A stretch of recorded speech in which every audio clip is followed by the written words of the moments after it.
Shall we turn in our Bibles to 2 Chronicles chapter 10. The children of Israel have been brought out of Egypt by Moses. Through the leadership of Joshua, they were brought into the land that God had promised to their fathers, Abraham and Jacob.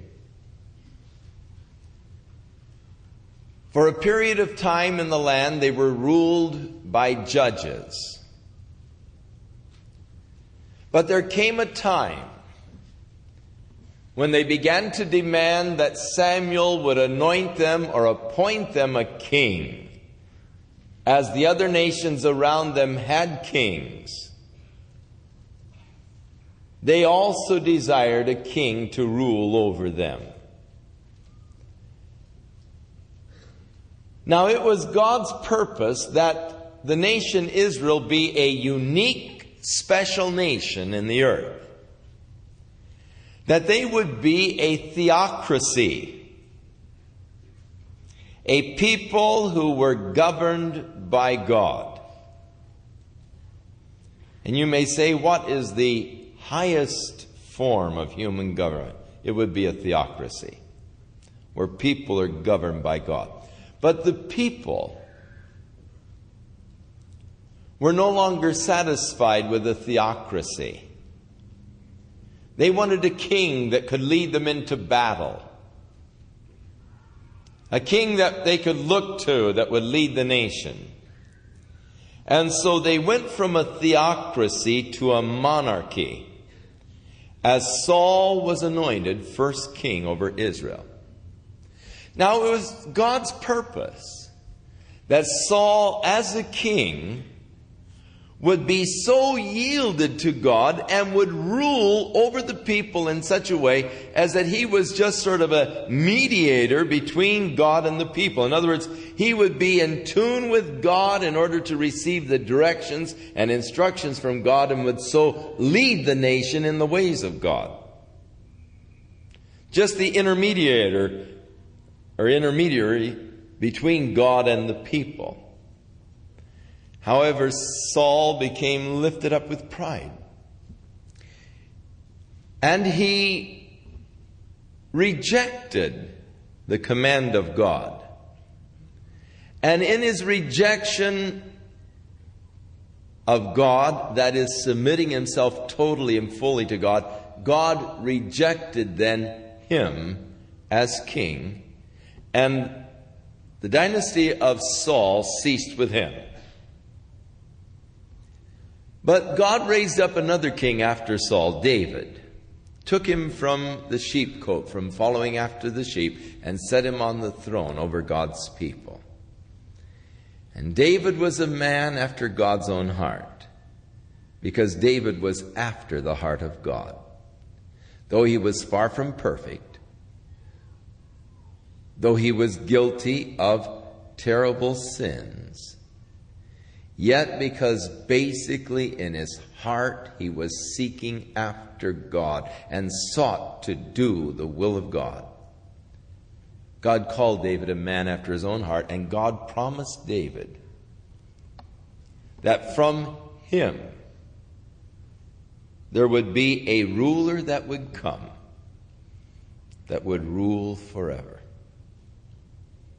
The eternal kingdom. That actually the Messiah would come out of David. But as long as David's children would follow after the Lord, there would never cease one of the children of David sitting on the throne. Now, that was a conditional covenant that God had made with David. It was conditioned upon David's children continuing to follow after the Lord. As long as they did, there would never cease to be one of David's descendants upon the throne.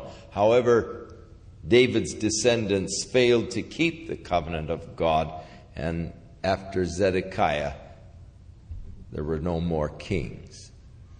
Now, there is a fanciful story that is told how that Jeremiah fled to Egypt with one of the princes and later went to England and established the Druid Society and all, and that From this descendant of David actually comes Queen Elizabeth and all that they are directly descendants. And so the monarchy is in England, and thus England is a part of Israel, and they have the British Israel kind of religion system.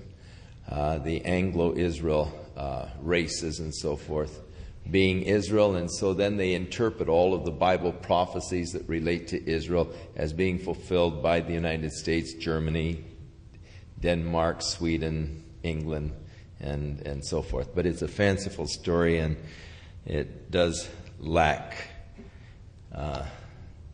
truth, not anything else.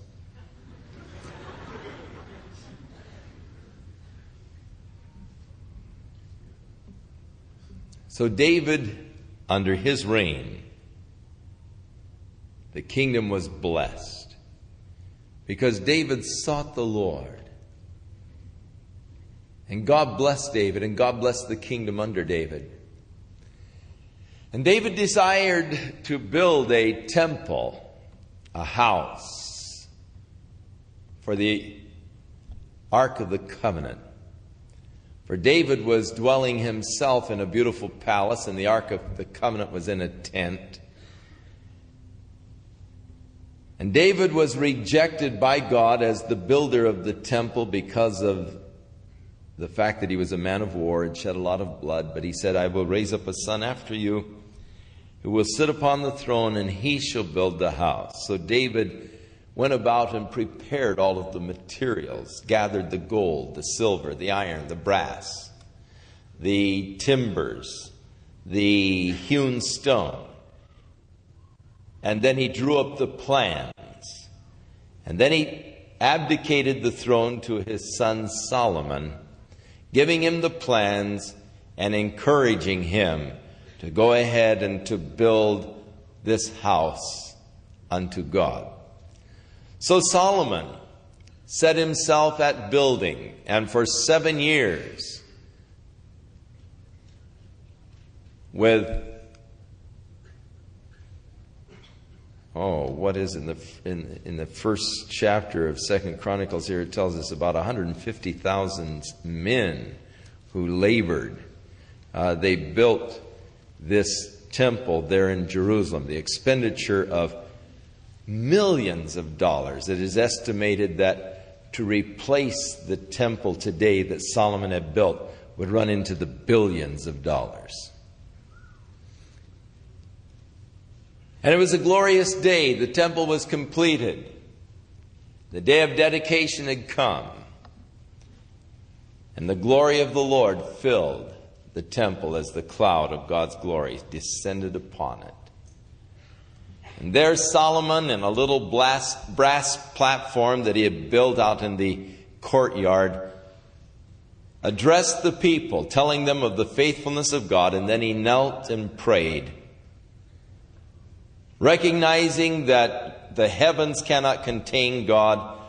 We haven't built this house, God, for you to live in. We've just built this house that we might offer unto these sacrifices here. Let your eye always be on this place, and your ear always attentive to the prayers that are offered to you from this place.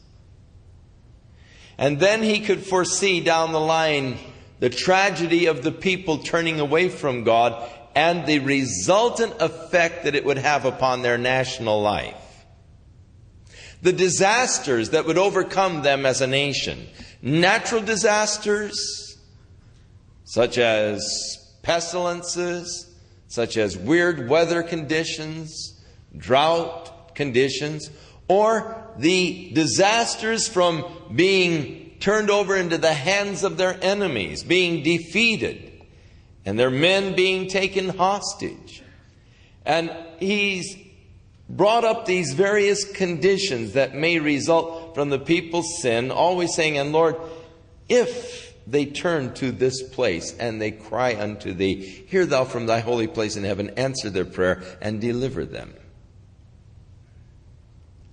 And so God answered Solomon, if my people which are called by my name will humble themselves and pray and seek my face and turn from their wicked ways, then will I hear from heaven. And I will forgive their sin, and I will heal their land. And so there was this great sacrifice, thousands of animals sacrificed on the day of dedication, and this great celebration, and just that neat nation with a consciousness of God at the heart and center of the national life. How beautiful that is. When God becomes the center of the national life of the people. But this didn't last long.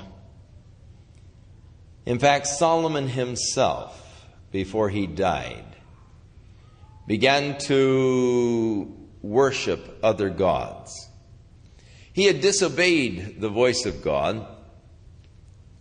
He had disobeyed the law of God. The law said, when you have set up kings, they're not to go down to Egypt to purchase horses, that they might multiply horses, nor are they to multiply wives unto themselves, lest their heart be turned away from me. God knows human nature better than any of us know it. God knows you better than you know yourself. So many times God warns us of a particular thing and we say, all right, God, that's nice. I appreciate that. Thank you for the warning, but I don't need it. I can handle it, Lord. I've got this thing wired, and don't worry about me. Like with Peter, when Jesus said, all of you are going to be offended tonight because of me. Peter said, Lord, that's all right. They may all be offended, but I won't ever be offended, Lord. Not me. You know.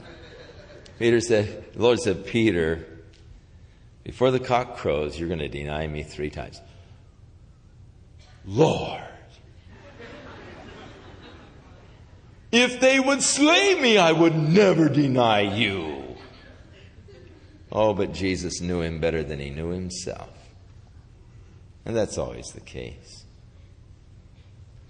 Many times we think, well, this particular verse doesn't apply to me. I'm a special case. I can do it and get by with it. I can handle it. Now, I can see why God would say that to other people. But I'm special, and I can handle myself. And thus, I don't need to obey this particular injunction.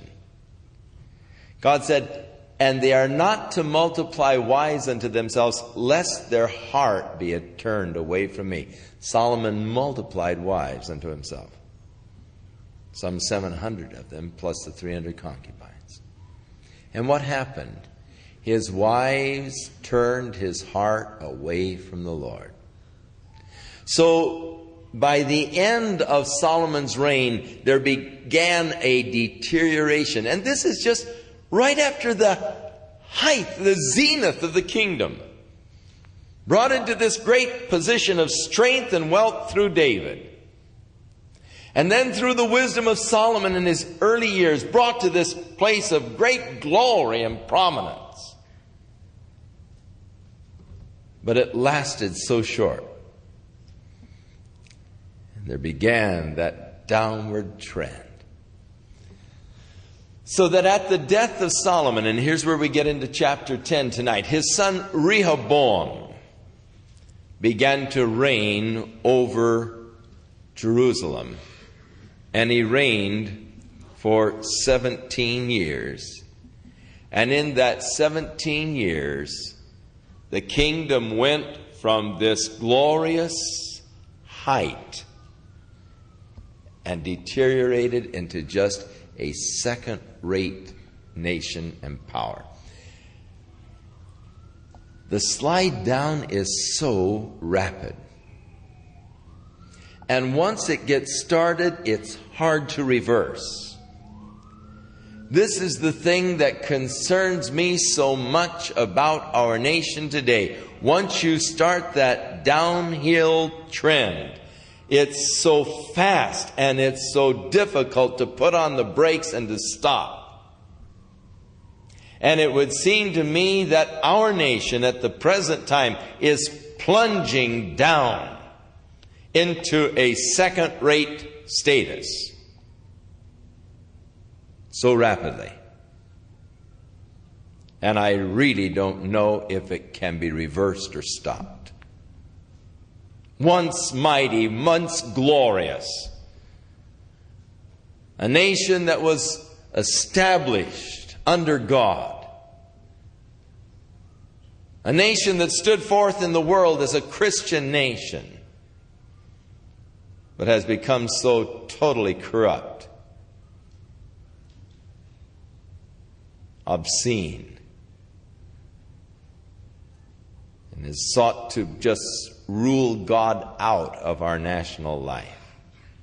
I am appalled by the rulings of the Supreme Court and by the local courts in the issues that relate to freedom of worship, separation of church and state. It only works on one side. It doesn't work on both sides. And even by my saying this, I am jeopardizing myself, because they've started a new system now. If ever you speak out against it, then soon you have all kinds of harassment. But the kingdom went down rapidly under Rehoboam.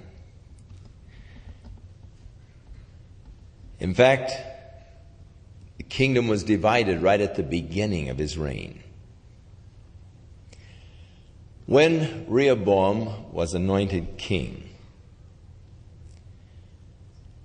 the northern tribes of Israel came to him, and they said, during the time of your father's reign, the taxes were increased over and over again until the tax burden that we are bearing is really greater than we can handle.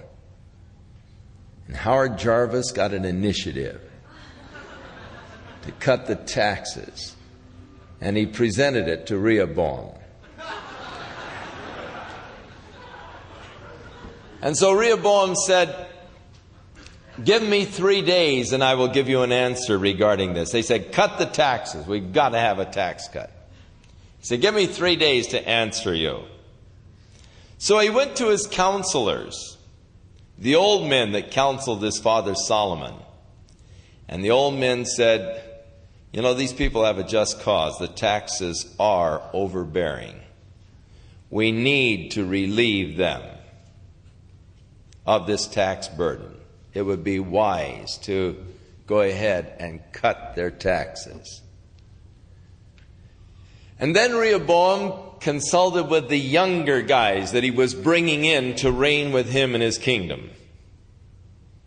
And these younger guys advised him, now look, if you cut the taxes, this is just the beginning of their complaints. Next week they're going to be back with something else, and then back with something else, and back with something else. And you're just not going to be able to handle it. The older fellow said, look, if you don't cut their taxes, they're not going to serve you. They're going to rebel against you.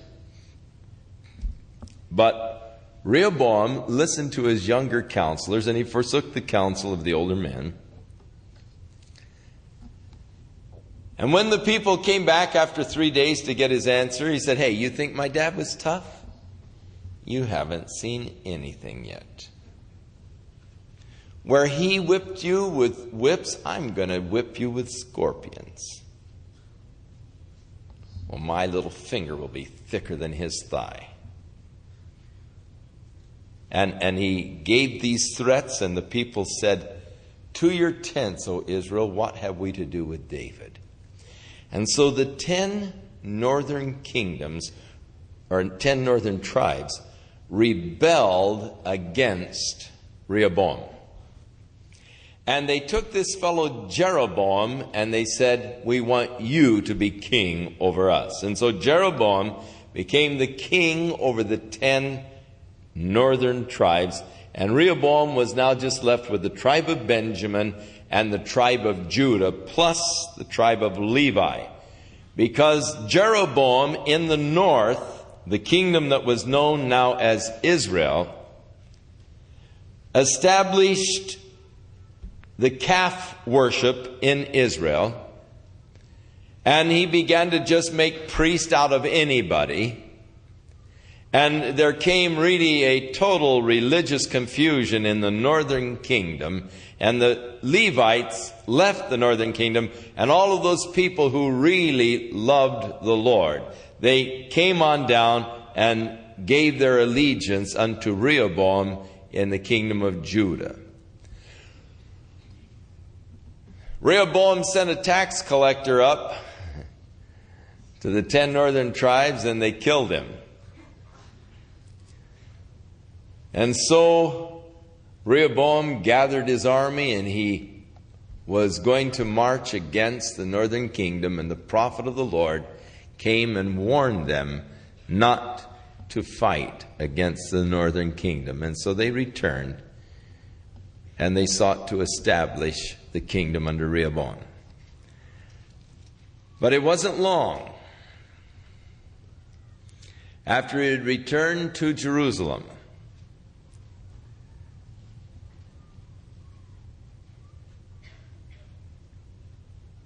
that he turned from God, having fortified the kingdom. He then turned his heart against God. It came to pass, chapter 12, when Rehoboam had established the kingdom and had strengthened himself, he forsook the law of the Lord, and all Israel with him. As the king goes, so goes the nation.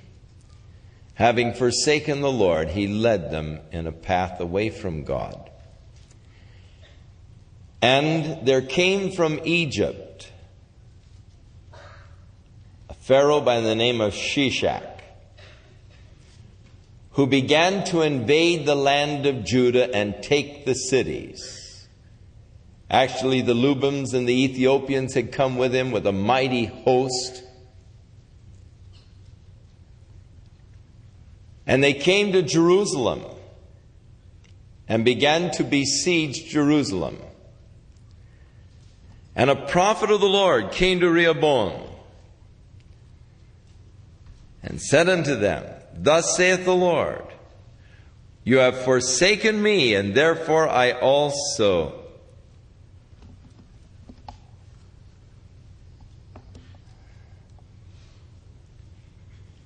have left you in the hand of Shishak. Whereupon the princes of Israel and the king humbled themselves, and they said, The Lord is righteous. So as Shishak was now coming towards Jerusalem, the prophet of God says, Hey, you brought this on yourself. You've forsaken the Lord. Now the Lord has left you. And it is interesting that they acknowledge God is righteous. And they humbled themselves. And the Lord saw they humbled themselves, and he said, Because they have humbled themselves, I will not destroy them, but I will grant them some deliverance, and my wrath shall not be poured out upon Jerusalem by the hand of Shishak. Nevertheless, they shall be his servants, that they may know my service and the service of the kingdoms of the countries. So he came up against Shishak came up against Jerusalem, and they more or less bought him off. They took all of the gold that was in the temple, the golden shields and all of these things that Solomon had placed there, and they gave them unto Shishak, the king of Egypt. More or less just bought him out, and he plundered the city of Jerusalem of all of its gold, returning to Egypt. Now, the archaeologists discovered in 1939 in Egypt and an account of this invasion of Israel or Judah. In the archaeological account there that they have discovered, it declares that they took 169 of the cities of Judah. They also found the sarcophagus in which Shishak was entombed. And it was encased in silver. Actually, it was a silver sarcophagus encased in gold, solid gold. Probably the same gold that he took from the temple in Jerusalem that Solomon had established there. So it's a interesting sort of confirmation from the archaeologist Spade of what God's word declared did indeed take place. The death of Rehoboam is listed in the latter part of the chapter. In verse 14, it gives sort of a brief obituary, which is rather sad. And he did evil because he prepared not his heart to seek the Lord. On his death, his son Abiah began to reign over Judah. And he reigned for 3 years in Jerusalem. His mother's name was Micaiah, the daughter of Uriel of Gibeah. And there was war between Abiah and Jeroboam. Now, Jeroboam, you remember, was the king of the northern tribes. And Abiah set in battle in array, and the army of valiant men of war, 400,000 chosen men. And Jeroboam came against him with 800,000 chosen men, being mighty men of valor. And Abiah stood upon Mount Ephraim, and he said, "Hear me, Jeroboam and all Israel. Ought ye not to know that the Lord God of Israel gave the kingdom over Israel to David forever, even to him and his sons by a covenant of salt? Yet Jeroboam the son of Nebat, the servant of Solomon, the son of David, is risen up and hath rebelled against his Lord. And there are gathered unto him vain men, the children of Belial, who have strengthened themselves against Rehoboam the son of Solomon, when Rehoboam was young and tender-hearted, and could not withstand them.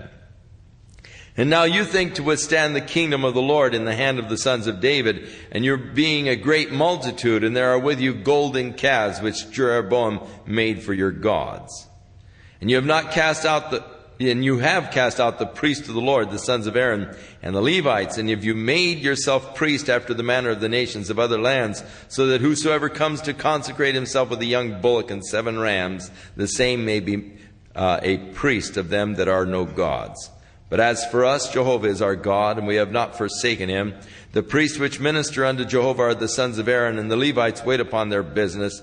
And they burn unto the Lord every morning, every evening, burnt sacrifices, sweet incense. The showbread also set they in order upon the pure table. The candlestick of gold with the lamps thereof to burn every evening. For we keep the charge of the Lord our God, but you have forsaken him. And behold, God himself is with us for our captain, and his priest with sounding trumpets, to cry alarm against you, O children of Israel. Fight ye not against the Lord God of your fathers, for ye shall not prosper."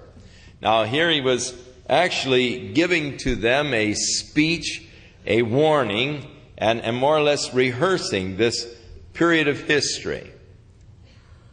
Again, how that God had made a covenant with David, that from his seed there would never cease to be a king on the throne.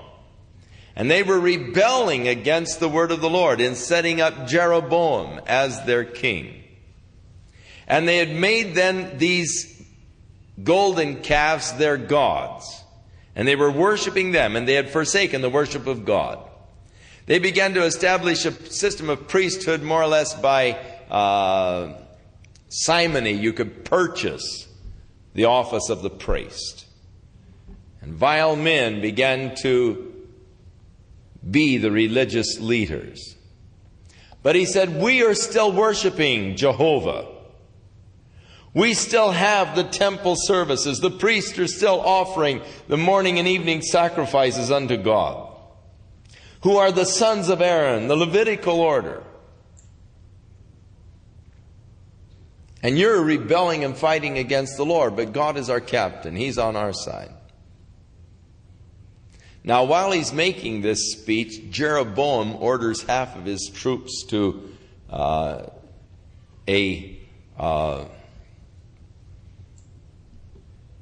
around and to get behind them to cut them off.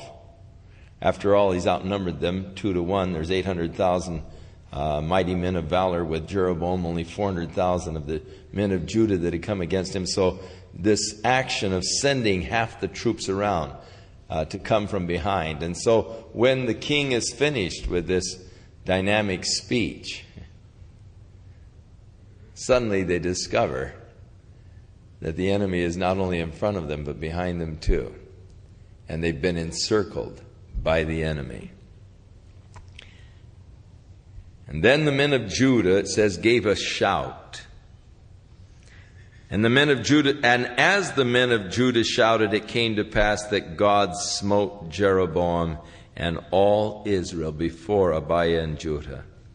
And the children of Israel fled before Judah. God delivered them into their hand, and there were slain of the men of Israel 500,000 of the chosen men. So Israel was brought under the power of Judah at that time.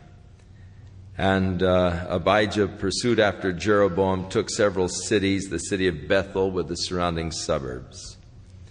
And Jeroboam never did again recover the strength of the kingdom during the time of Abiah. The Lord struck him, and he died. And so Abiah waxed mighty. He married 14 wives, had 22 sons and 16 daughters.